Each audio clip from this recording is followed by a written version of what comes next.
Hello everyone, I'm Stacy Ellis. I'm a registered dietitian nutritionist. I'm currently a doctoral candidate at Texas Women's University working on my PhD. Hopefully I'll graduate here soon.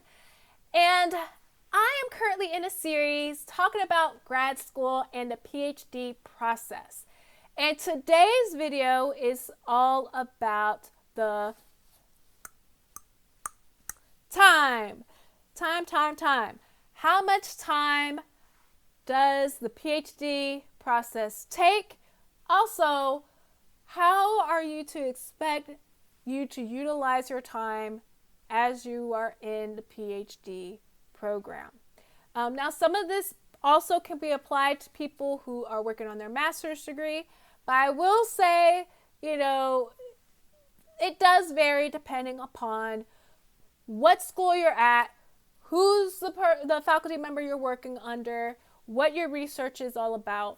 Those things definitely will have a, factor in your, time.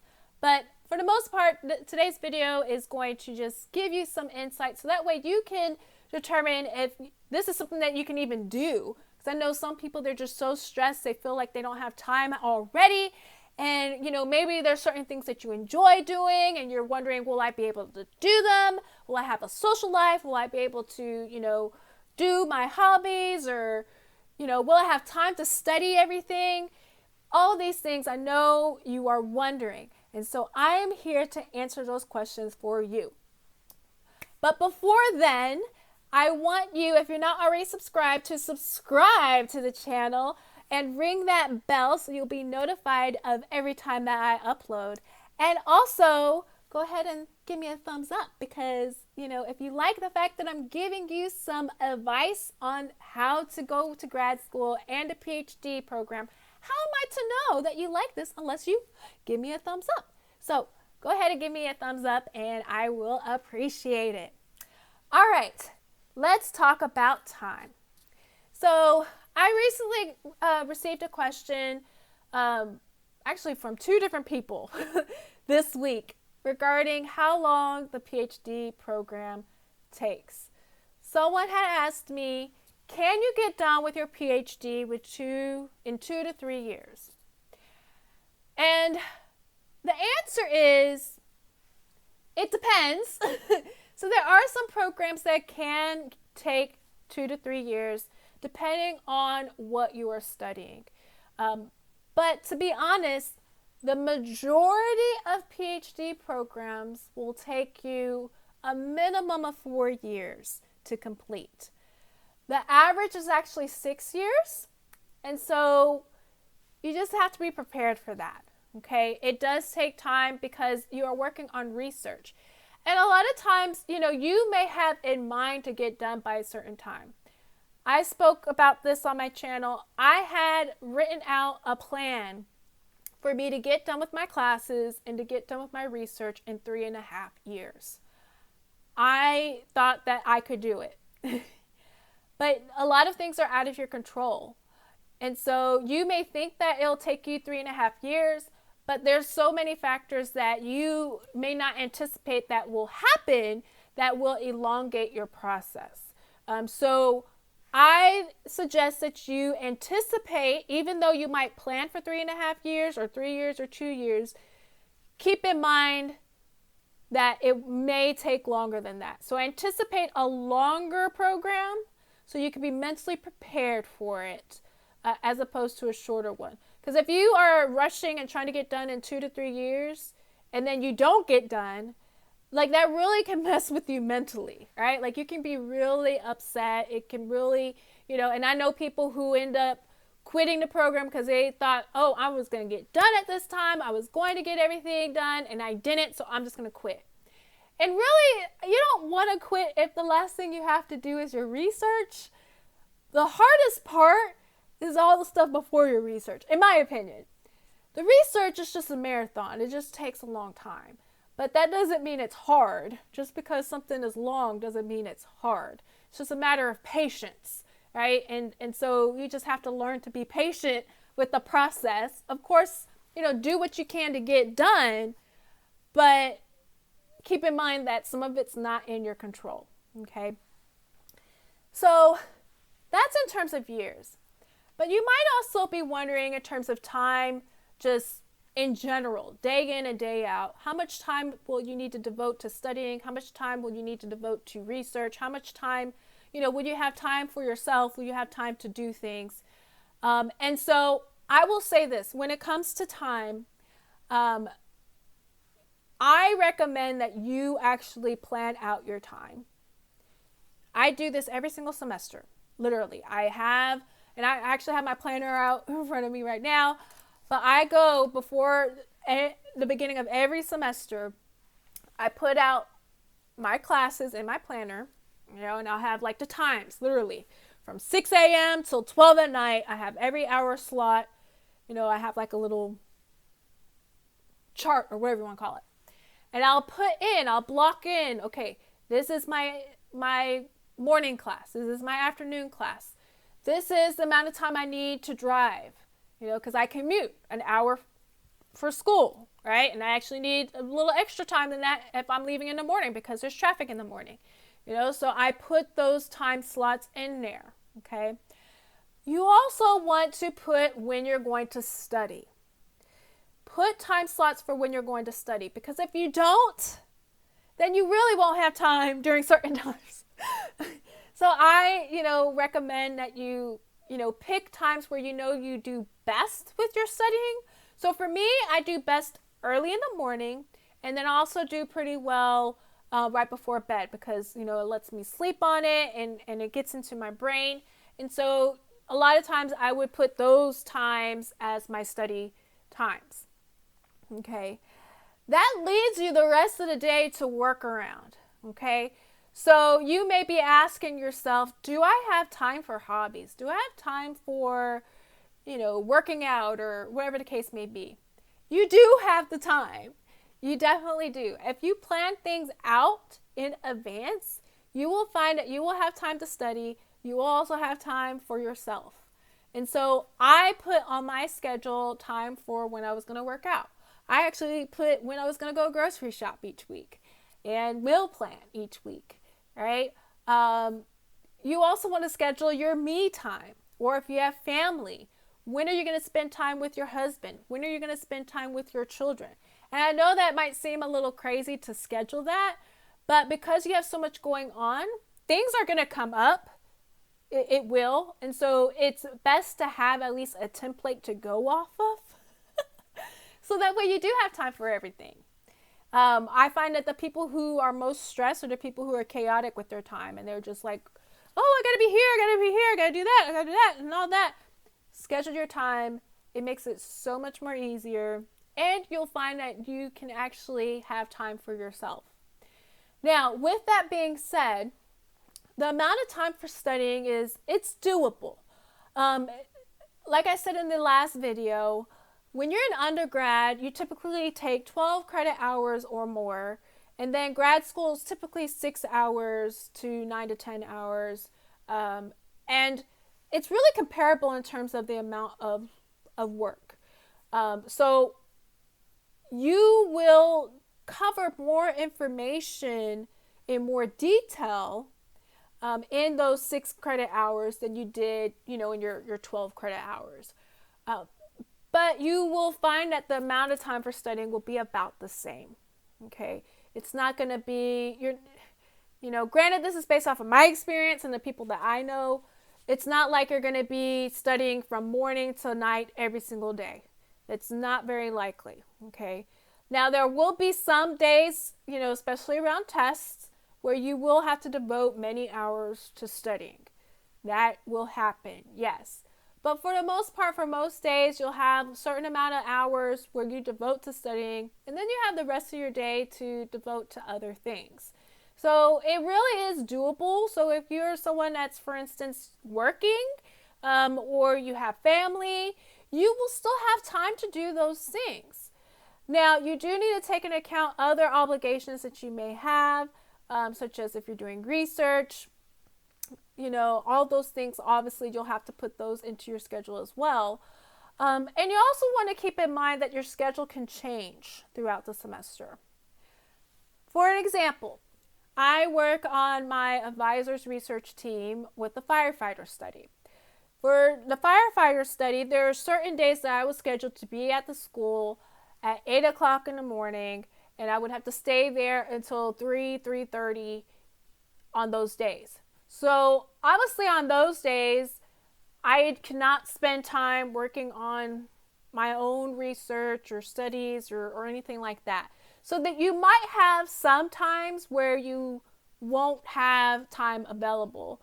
During the time of the firefighter study, I was super stressed, and I was running around because now I had, 2 full days that I could not, do the stuff that I used to do during those times. And so I had to cram all those things in on the other days during the week, right? So you will have some seasons where you may be more stretched in your time, but that won't be the whole entire time that you're in grad school.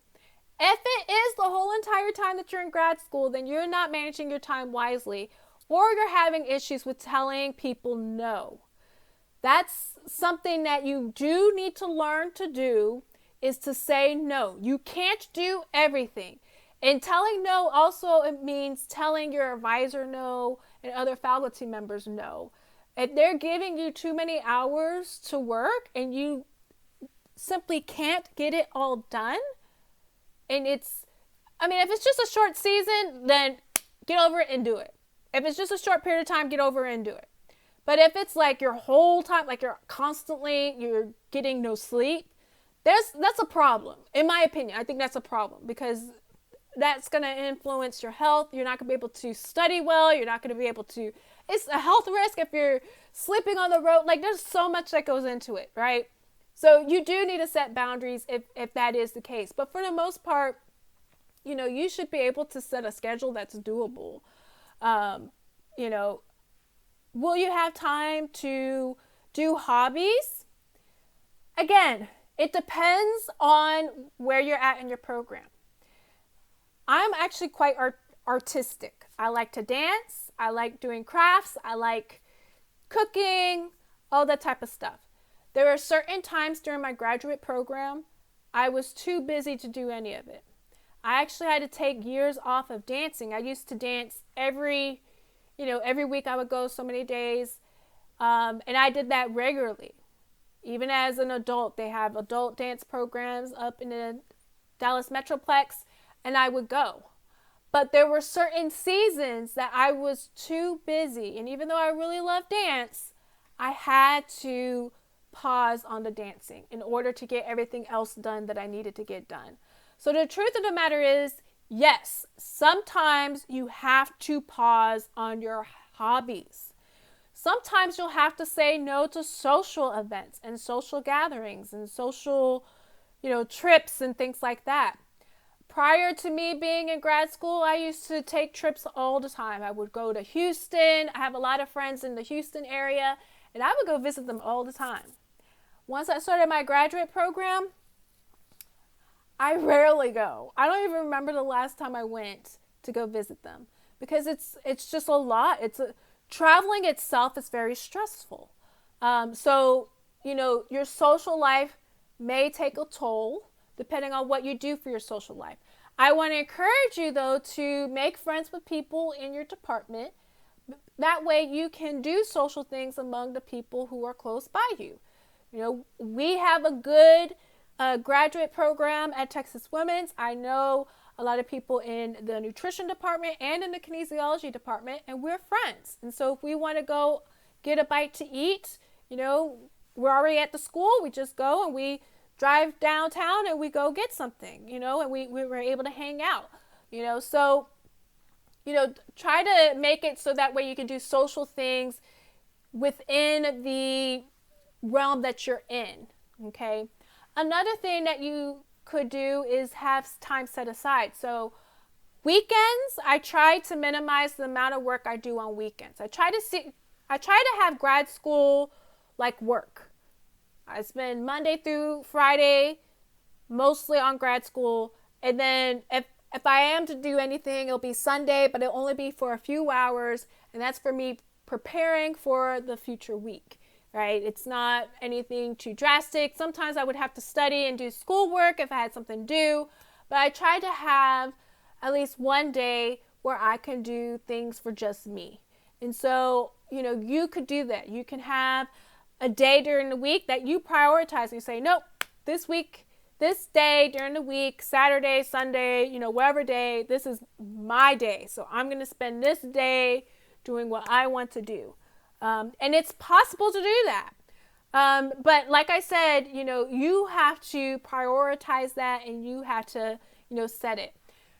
I will say, even though you do that, there might be some times where you will have to break it, but you need to be in control of that. For example, Saturdays typically are my days that I try not to do anything, or that I try to do things that I want to do. Well, tomorrow is Saturday here, and I have a participant that I need to meet for my research study tomorrow. So there might be some days where you might have to break that, but you need to do it in reason. So I'm going to go on Saturday, but Sunday, I'm not going to do anything, right? So, you want to plan it in such a way where you have your sanity. In terms of making big trips, you can go on some trips, but it might not be as many as you could if you weren't in grad school.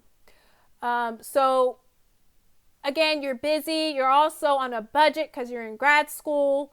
So planning a vacation to another country is very slim unless you just are balling like that and you just make a lot of money. It's very unlikely for you to be able to do that on a regular basis. But yes, definitely do vacation, go on trips, if you can, if you have the finances for it. I try to do at least one trip a year. And this may just be within my state, or a neighboring state. Or I like to go visit family, right? So think of budget-friendly types of trips. So that way you don't have to spend a lot of money. And, you will have time where you can do that. So you'll have, time like Christmas break. You'll have time in the summer. Even between semesters, there'll be time in between. So yes, you can do those things. It just might not be as elaborate or as often as you would if you weren't in school and you had a regular income. So just keep that in mind. You also, whenever you plan these trips, you don't want it to be a stressful time planning, right? When I plan trips, it's literally okay, I'm just booking a hotel, I'm booking my flight, I'm booking my car. It's nothing, some people, they spend weeks and weeks and weeks planning. No, take a day or two to plan your trip and call it a day, okay?